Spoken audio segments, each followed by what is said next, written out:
Hey everybody, so today I'm going to be leveling this field out. It's got some cow prints and stuff. Once I level it out, the grass will just grow better and stuff, and it'll look a lot nicer, so let's get to it.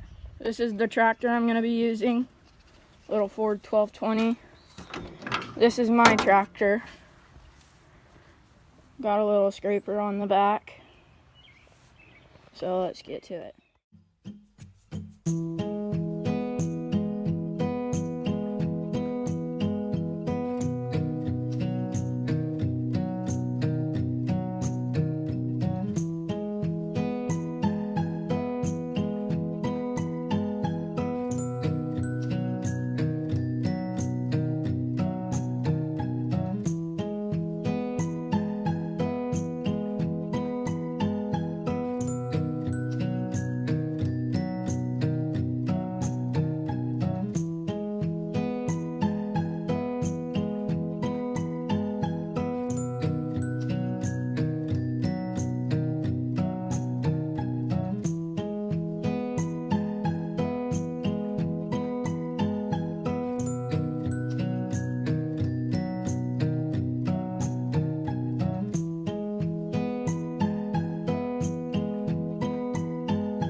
So guys, this came out pretty good.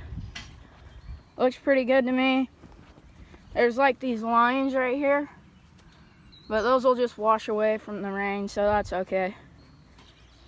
We'll get a lot of grass in here, and this hopefully will grow pretty good. So guys, that's gonna be all for today. If you guys like our videos, please give them a thumbs up and please subscribe. And also, if you like our videos, please share the link to our channel on your Facebook page.